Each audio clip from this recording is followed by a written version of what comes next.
ಎಲ್ಲ ಪ್ರೀತಿಯ 10ನೇ ತರಗತಿ ಮಕ್ಕಳೇ ನಮಸ್ಕಾರ. ಈ ಕನ್ನಡ ಯೂಟ್ಯೂಬ್ ಚಾನಲ್ಗೆ ತಮಗೆಲ್ಲರಿಗೂ ಸ್ವಾಗತ. ಪ್ರೀತಿಯ ಮಕ್ಕಳೇ, ನಾನು ಈ ಹಿಂದೆ ನನ್ನ ಚಾನಲಲ್ಲಿ ಈ ಪೂರ್ವಸಿದ್ಧತಾ ಪರೀಕ್ಷೆಗೆ ಯಾವ ಪ್ರಶ್ನೆಗಳು ಇಂಪಾರ್ಟೆಂಟ್ ಅಂತ ಹೇಳಿದ್ದೆ. ಅದರಲ್ಲಿ ಹೆಚ್ಚು ಕಡಿಮೆ 70% ಅಂಕಗಳಿಗೆ ನಾನು ಹೇಳಿರುವಂತಹ ಪ್ರಶ್ನೆಗಳಲ್ಲಿಯೇ ಬಂದಿದೆ. ಆ ವಿಡಿಯೋವನ್ನು ನೋಡಿದಂತಹ ಎಲ್ಲರಿಗೂ ನಿಮಗೆ ಉಪಯುಕ್ತ ಆಗಿದೆ ಅಂತೇಳಿ ನಾನು ಭಾವಿಸ್ತೀನಿ. ಒಂದು ವೇಳೆ ಅದನ್ನು ನೀವು ಉಪಯುಕ್ತ ಆಗಿದೆ ಅಂದರೆ ಈ ಒಂದು ವಿಡಿಯೋಗೆ ಲೈಕನ್ನು ಮಾಡಿ. ಈ ವಿಡಿಯೋದಲ್ಲಿ ನಿಮಗೆ ಇಂದು ನಡೆದಂತಹ ಪ್ರಶ್ನೆ ಪತ್ರಿಕೆಯಲ್ಲಿನ ಮಾದರಿ ಉತ್ತರಗಳನ್ನು ನಾನು ಇಲ್ಲಿ ನಿಮಗೆ ತಿಳಿಸ್ಕೊಡ್ತಾ ಇದ್ದೀನಿ. ಬನ್ನಿ, ನಿಮಗೆ ಎಷ್ಟೆಷ್ಟು ಅಂಕಗಳು ಬಂದಿದ್ದಾವೆ ಅನ್ನೋದನ್ನು ಒಂದು ಸಲ ಪರೀಕ್ಷೆ ಮಾಡಿಕೊಳ್ಬಹುದು. ನಾನು ಇಲ್ಲಿ ನಿಮಗೆ ಆನ್ಸರ್ಸನ್ನು ತಿಳಿಸ್ತಾ ಇದ್ದೀನಿ. ವಿಡಿಯೋಗೆ ಹೋಗೋದಕ್ಕಿಂತ ಮೊದಲು ದಯವಿಟ್ಟು ಒಂದು ಲೈಕನ್ನು ಮಾಡಿ ನನ್ನ ವಿಡಿಯೋಗೆ ಪ್ರೋತ್ಸಾಹ ಕೊಡಿ. ನೋಡಿ ಮಕ್ಕಳೇ, ಇಲ್ಲಿ ಮೊದಲನೇ ಮುಖ್ಯ ಪ್ರಶ್ನೆ, ಕೆಳಗಿನ ಪ್ರಶ್ನೆಗಳಿಗೆ ಅಥವಾ ಅಪೂರ್ಣ ಹೇಳಿಕೆಗಳಿಗೆ 4 ಆಯ್ಕೆಗಳನ್ನು ನೀಡಲಾಗಿದೆ. ಅವುಗಳಲ್ಲಿ ಸೂಕ್ತವಾದ ಉತ್ತರವನ್ನು ಆರಿಸಿ ಕ್ರಮಾಕ್ಷರದೊಂದಿಗೆ ಬರೆಯಿರಿ. ಚ ವರ್ಗದ ಅನುನಾಸಿಕ ಅಕ್ಷರವಿದು. ಚ ವರ್ಗದ ಕೊನೆಯ ಅಕ್ಷರ ಚ, ಚ, ಜ, ಜ, ಜ್ಞ.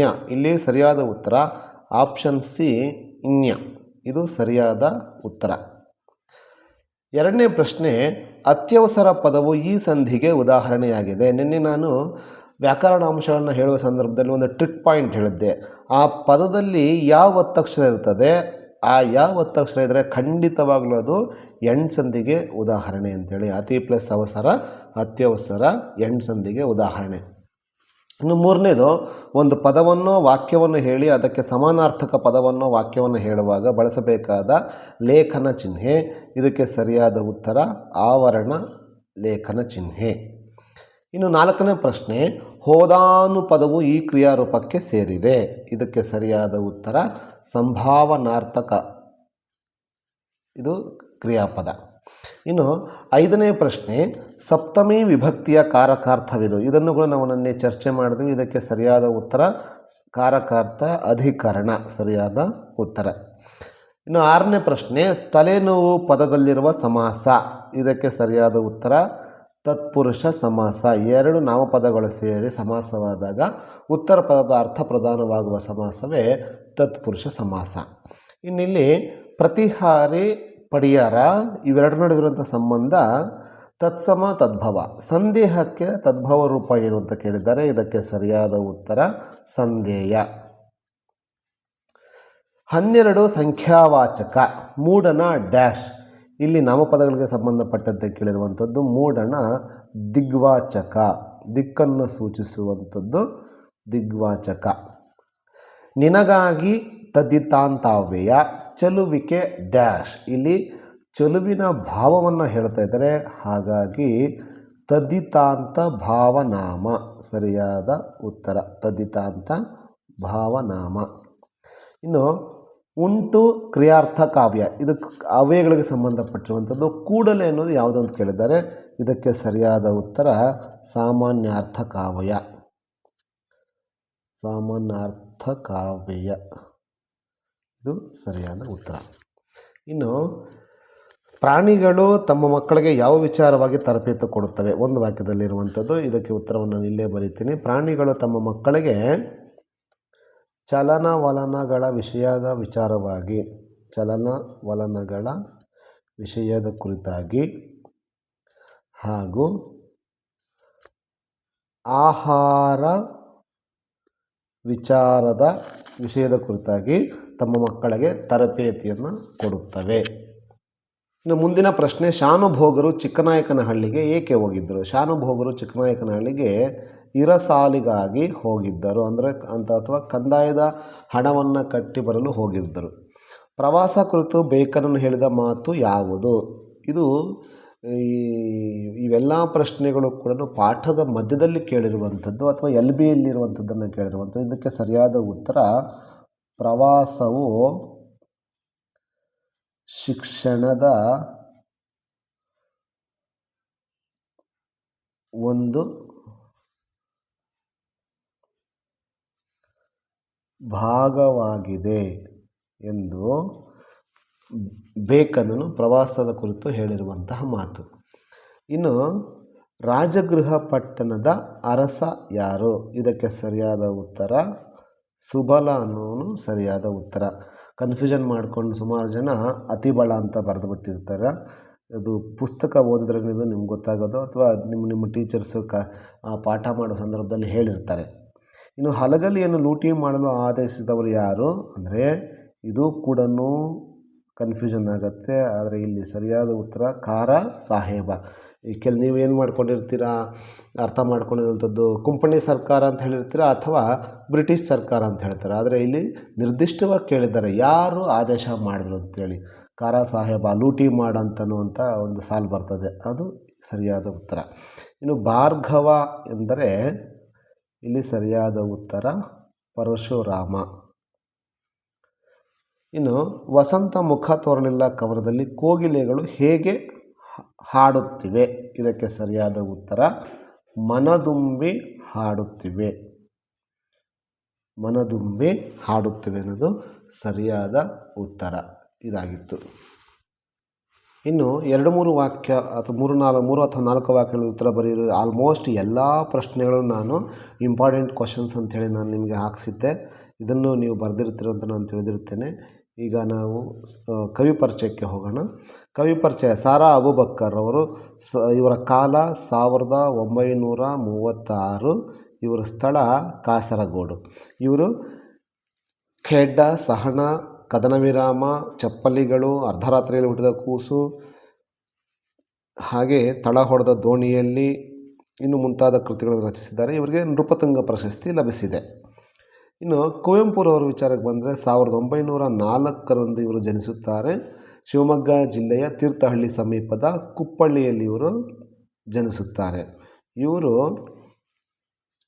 ಪಕ್ಷಿಕಾಶಿ, ಪ್ರೇಮ ಕಾಶ್ಮೀರ, ಪಾಂಚಜನ್ಯ, ಕೊಳಲು, ಬೆರಳ್ಗೆ ಕೊರಳು, ಶೂದ್ರ ತಪಸ್ವಿ, ಸ್ಮಶಾನ ಕುರುಕ್ಷೇತ್ರ, ಸನ್ಯಾಸಿ ಮತ್ತು ಇತರ ಕಥೆಗಳು, ನನ್ನ ದೇವರು ಮತ್ತು ಇತರ ಕಥೆಗಳು, ಮಲೆಗಳಲ್ಲಿ ಮದುಮಗಳು, ಕಾನೂರು ಸುಬ್ಬಮ್ಮ ಹೆಗ್ಗಡತಿ, ಶ್ರೀರಾಮಾಯಣ ದರ್ಶನಂ, ನೆನಪಿನ ದೋಣಿಯಲ್ಲಿ ಇನ್ನು ಮುಂತಾದ ಕೃತಿಗಳನ್ನು ಇವರು ರಚಿಸಿದ್ದಾರೆ. ಇವರಿಗೆ ಕೇಂದ್ರ ಸಾಹಿತ್ಯ ಅಕಾಡೆಮಿ ಪ್ರಶಸ್ತಿ, ಜ್ಞಾನಪೀಠ ಪ್ರಶಸ್ತಿ, ಪದ್ಮಭೂಷಣ ಪ್ರಶಸ್ತಿ, ರಾಜ್ಯೋತ್ಸವ ಪ್ರಶಸ್ತಿ, ಕರ್ನಾಟಕ ರತ್ನ ಪ್ರಶಸ್ತಿ, ಪಂಪ ಪ್ರಶಸ್ತಿ, ಇನ್ನೂ ಹಲವಾರು ಗೌರವಗಳು ಇವರಿಗೆ ಸಂದಿರ್ತದೆ. ಇದಿಷ್ಟು ಕುವೆಂಪುರವರ ಪರಿಚಯ. ಇನ್ನು ಛಂದಸ್ಸಿಗೆ ಬಂದಾಗ ಇಲ್ಲಿ ವಾರ್ಧಕ ಷಟ್ಪದಿಯನ್ನು ಕೊಟ್ಟಿದ್ದಾರೆ. ನೋಡಿದ ತಕ್ಷಣ ಹೇಳ್ಬೋದು, ಅಥವಾ ಇದನ್ನು ನಾನೊಂದು ಟ್ರಿಕ್ಕನ್ನು ನಿಮ್ಗೆ ಹೇಳಿದ್ದೆ. ಏನು ಅಂದರೆ ಇದಕ್ಕೆ ನೀವು ಲಘು ಗುರುಗಳನ್ನು ಗುರುತಿಸಬೇಕು. ಇಲ್ಲಿ ದೀರ್ಘಾಕ್ಷರ ಇದೆ, ಗುರು, ಲಘು, ಲಘು, ಲಘು, ಲಘು, ಲಘು, ಲಘು, ಸಂಧ್ಯಾಕ್ಷರ ಇರೋದ್ರಿಂದ ಅದಕ್ಕೆ ಗುರು, ಲಘು, ಲಘು, ಲಘು, ಲಘು, ಲಘು. ನೋಡಿ ಇಲ್ಲಿ ನಮಗೆ ಇದು ವಾರ್ಧಕನ ಅಥವಾ ಭಾಮಿನಿ ಷಟ್ಪದಿನ 3 ಸಾಲು ಕೊಟ್ಟಿರೋದ್ರಿಂದ ಇದು ಷಟ್ಪದಿ. ಅದರಲ್ಲಿ ಭಾಮಿನಿನ ಅಥವಾ ವಾರ್ಧಕ ಅಂತ ಗುರುತಿಸಬೇಕಾಗತ್ತೆ. ವಾರ್ಧಕನ ಅಥವಾ ಭಾಮಿನಿ ಅಂತ ನಾವು ತಿಳಿಯೋದಕ್ಕೆ ಒಂದು ಟ್ರಿಕ್ಕನ್ನು ನಾನು ಹೇಳಿದ್ದೆ. ಮೊದಲನೇ ಸಾಲಲ್ಲಿ 14 ಬಂದರೆ ಅದು ಭಾಮಿನಿ, 20 ಬಂದರೆ ಅದು ವಾರ್ಧಕ ಷಟ್ಪದಿ. ಇಲ್ಲಿ ಎಣಿಸೋಣ ನೋಡಿ, 1 2 3 4 5 6 7 8 9 10 11 12 13 14 15 16 17 18 19 20 ಮಾತ್ರ ಬಂದಿದೆ. ಹಾಗಾಗಿ ಇದು ವಾರ್ಧಕ ಷಟ್ಪದಿ. ವಾರ್ಧಕ ಷಟ್ಪದಿ. ಇಲ್ಲಿ ಪೂರ್ತಿ ಹಾಕ್ಕೊಂಬಿಡೋಣ. ಲಘು, ಲಘು, ಅನುಸ್ವರ ಇದೆ, ಗುರು, ಲಘು, ಲಘು, ಲಘು, ಲಘು, ಲಘು, ಲಘು, ಲಘು, ಲಘು, ಒತ್ತಕ್ಷರದ ಹಿಂದಿನ ಅಕ್ಷರ ಗುರು, ಲಘು, ಲಘು, ಲಘು, ಲಘು. ಇದಕ್ಕೆ ಗುರು ಹಾಕ್ಕೋಬೇಕು, ಯಾಕೆಂದರೆ ಇಲ್ಲಿ ಒತ್ತಕ್ಷರ ಇದೆ, ಇದ್ರ ಹಿಂದಿನ ಅಕ್ಷರ ಯಾವುದೂ ಇಲ್ಲ. ಹಾಗಾಗಿ ಮೇಲಿನ ಸಣ್ಣ ಕೊನೆಯ ಅಕ್ಷರ ಗುರು ಆಗುತ್ತೆ. ಇಲ್ಲಿ ಲಘು, ಲಘು, ಗುರು, ದೀರ್ಘಾಕ್ಷರದ ಗುರು, ಲಘು, ದೀರ್ಘಾಕ್ಷರ ಗುರು, ಲಘು, ಒತ್ತಕ್ಷರ ಹಿಂದಿನ ಅಕ್ಷರ ಗುರು, ಇಲ್ಲೂ ಒತ್ತಕ್ಷರ ಇದೆ, ಗುರು, ಲಘು, ವ್ಯಂಜನ ಸಹಿತ ಅಕ್ಷರಕ್ಕೆ ಮತ್ತು ದೀರ್ಘಾಕ್ಷರ ಎರಡೂ ಇದೆ. ಹಾಗಾಗಿ ಗುರು, ಲಘು, ಲಘು, ಲಘು, ಲಘು, ಲಘು. ಇದು ವ್ಯಂಜನ ಸಹಿತ ಅಕ್ಷರಕ್ಕೆ ಎರಡಕ್ಕೂ ಸೇರಿಸಿ ಗುರು ಹಾಕಬೇಕು. ದೀರ್ಘಾಕ್ಷರ ಇದೆ, ಗುರು, ಲಘು, ಒತ್ತಕ್ಷರ ಹಿಂದಿನ ಅಕ್ಷರ ಗುರು, ಲಘು, ಲಘು, ಲಘು. ಷಟ್ಪದಿಯ 3ನೇ ಸರಳ ಕೊನೆಯ ಅಕ್ಷರಕ್ಕೆ ಗುರು. ಈಗ 5 ಮಾತ್ರೆಗೆ ಒಂದು ಗಣ ಮಾಡಬೇಕು. 5 1 2 3 4 5 1 2 3 4 5 1 2 3 4 5 1 2 3 4 5. ಇಲ್ಲಿ 1 2 3 4 5 1 2 3 4 5 1 2 3 4 5 1 2 3 4 5 1 2 3 4 5 1 2 3 4 5 ಕೊನೆಯಲ್ಲಿ ಒಂದು ಗುರು ಉಳಿಯುತ್ತದೆ. ಇದು ವಾರ್ಧಕ ಷಟ್ಪದ. ಈ ರೀತಿ ಬರೆದ್ರೆ ನಮಗೆ 3 ಅಂಕ ಸಿಗ್ತದೆ. ಇನ್ನು ಸಿಡಿಲು ಸಿಡಿದಾಂಗ ಗುಂಡು ಸುರಿದಾವ ಅನ್ನೋ ಒಂದು ಇಲ್ಲಿ ಅಲಂಕಾರವನ್ನು ಕೊಟ್ಟಿದ್ದಾರೆ. ಈ ಅಲಂಕಾರವನ್ನು ಬಿಡಿಸೋದು ಹೇಗೆ ಅಂದರೆ ಇಲ್ಲಿ ಗಮನಿಸಿ. ಸಿಡಿಲು ಸಿಡಿದಾಂಗ ಗುಂಡು ಸುರಿದಾವ ಉಪಮೇಯ ಗುಂಡು. ಇಲ್ಲಿ ಕನ್ಫ್ಯೂಷನ್ ಮಾಡ್ಕೊತೀರ ನೀವು. ಯಾವಾಗಲೂ ಕೂಡ ಮೊದಲಿರುವಂಥದ್ದನ್ನು ಉಪಮೇಯ ಬರ್ಕೊತೀರ, ಹಂಗಾಗೋದಿಲ್ಲ. ಉಪಮೇಯ ಅಂದರೆ ಯಾವ ವಸ್ತುವನ್ನು ಹೋಲಿಕೆ ಮಾಡ್ತಾ ಇದ್ರೋ ಅದು. ಇಲ್ಲಿ ಯಾವ ವಸ್ತುವನ್ನು, ಗುಂಡನ್ನು ಸಿಡಿಲಿಗೆ ಹೋಲಿಕೆ ಮಾಡ್ತಿರೋದ್ರಿಂದ ಹಾಗಾಗಿ ಉಪಮೇಯ ಗುಂಡು, ಉಪಮಾನ ಸಿಡಿಲು. ಇಲ್ಲಿ ವಾಚಕ ಪದ ಹಾಂಗ, ಸಮಾನ ಧರ್ಮ ಸುರಿಯುವಂಥದ್ದು. ಗುಂಡೂ ಸುರಿತಾ ಇದೆ, ಸಿಡಿಲು ಕೂಡ ಸುರಿತಾ ಇದೆ. ಇಲ್ಲಿ ಸಮನ್ವಯ ಹೇಗೆ ಬರೀಬೇಕು ಅಂದರೆ ಉಪಮೇಯವಾದ ಗುಂಡನ್ನು ಉಪಮಾನವಾದ ಸಿಡಿಲಿಗೆ ಹೋಲಿಸಲಾಗಿದೆ, ಆದ್ದರಿಂದ ಇದು ಉಪಮಾಲಂಕಾರ. ಲಕ್ಷಣ ಎರಡು ವಸ್ತುಗಳ ನಡುವೆ ಹೋಲಿಕೆಯ ವರ್ಣನೆ. ಅಲಂಕಾರ ಉಪಮಾಲಂಕಾರ. ಇದಿಷ್ಟು ಬರೆದಿದ್ದೆ ಆದರೆ ನಿಮಗೆ 3 ಅಂಕ ಸಿಗ್ತದೆ. ಇದು ಸರಿಯಾದಂತಹದ್ದು. ಇನ್ನು ಗಾದೆಗಳಲ್ಲಿ ಯಾವುದಾದ್ರೂ ಒಂದನ್ನು ಗಾದೆಯ ಮಹತ್ವದೊಂದಿಗೆ ವಿವರಿಸಿ ಬರೆಯಿರಿ. ಇಲ್ಲಿ 2 ಕೊಟ್ಟಿದ್ದಾರೆ. ನಿನ್ನೆ ನಾನು ಇದನ್ನು 2 ತಿಳಿಸಿದ್ದೆ. ಹಾಸಿಗೆ ಇದ್ದಷ್ಟು ಕಾಲು ಚಾಚು, ತುಂಬಿದ ಕೊಡ ತುಳುಕೋದಿಲ್ಲ. ಯಾವುದೇ ಗಾದೆಯನ್ನು ತಗೊಂಡ್ರೂ ಕೂಡ ನೀವು ಪ್ರಾರಂಭದ ಹೇಳಿಕೆಯನ್ನು, ಗಾದೆಗಳು ಜನಪದರ ಜೀವನದ ಅನುಭವದ ನುಡಿಮುತ್ತುಗಳು. ಗಾದೆಗಳು ಚಿಕ್ಕ ಚಿಕ್ಕ ವಾಕ್ಯಗಳಲ್ಲಿ ಹಿರಿದಾದ ಅರ್ಥವನ್ನು ಹೊಂದಿರುತ್ತವೆ. ಗಾದೆಗಳು ವೇದಗಳಿಗೆ ಸಮಾನ. ವೇದ ಸುಳ್ಳಾದರೂ ಗಾದೆಗೆ ಸುಳ್ಳಾಗೋದು. ಅಂತಹ ಗಾದೆಗಳಲ್ಲಿ ಹಾಸಿಗೆ ಇದ್ದಷ್ಟು ಕಾಲು ಚಾಚು ಅಥವಾ ತುಂಬಿದ ಕೊಳ ತುಳುಕೋದಿಲ್ಲ ಎಂಬ ಗಾದೆಯೂ ಒಂದಾಗಿದೆ ಅಂತ ಬರೆದ್ರೆ 1 ಅಂಕ ಸಿಗ್ತದೆ. ಅದರ ಜೊತೆಗೆ ಅದಕ್ಕೆ ಮಹತ್ವವನ್ನು ಕುರಿತು ಒಂದು ಸ್ವಲ್ಪ ವಿವರಣೆ ಕೊಟ್ಟರೆ ನಿಮಗೆ ಇಲ್ಲೂ ಕೂಡ 3 ಅಂಕ ಸಿಗ್ತದೆ. ನೆಕ್ಸ್ಟು ಹುಲಿ. ಇದು ಸಂದರ್ಭಕ್ಕೆ ಸಂಬಂಧಪಟ್ಟಂತೆ ಹುಲಿ ಈಗ ಎಷ್ಟು ಹಸಿದಿರಬೇಕು. ಇದು AN ಮೂರ್ತಿರಾವ್ ಬರೆದಿರುವಂತಹ ಪಾಠ. ಯಾವುದು? ವ್ಯಾಘ್ರ ಗೀತೆ. ಇದರ ಆಕರ ಕೃತಿ ಸಮಗ್ರ ಲಲಿತ ಪ್ರಬಂಧಗಳು. ಈ ಮಾತನ್ನು ಹೇಳುವಂಥದ್ದು ಶಾನುಭೋಗರು ಹೇಳುವಂತಹ ಮಾತು. ಕೈಗಾರಿಕೀಕರಣ ಇಲ್ಲವೇ ಅವನತಿ ಅನ್ನೋದು ಇದು DS ಜಯಪ್ಪಗೌಡ. ಈ ಪಾಠ ಯಾವುದು ಇವರು ಬರೆದಿರುವಂಥದ್ದು ಅಂತಂದರೆ ಭಾಗ್ಯಶಿಲ್ಪಿಗಳು ಪಾಠ. ಇದರ ಆಕರ ಕೃತಿ ದಿವಾನ್ ಸರ್ ಎಂ ವಿಶ್ವೇಶ್ವರಯ್ಯರವರ ಕಾರ್ಯಸಾಧನೆಗಳು ಎಂಬ ಕೃತಿಯಿಂದ. ಈ ಮಾತನ್ನು ಹೇಳುವುದು ವಿಶ್ವೇಶ್ವರಯ್ಯನವರು. ಈ ಮಾತನ್ನು ಹೇಳ್ತಾರೆ. ಕೈಗಾರಿಕೆಗಳಿಗೆ ಕೊಟ್ಟಂತಹ ಮಹತ್ವದ ಕುರಿತು ಇಲ್ಲಿ ಹೇಳಲಾಗಿದೆ.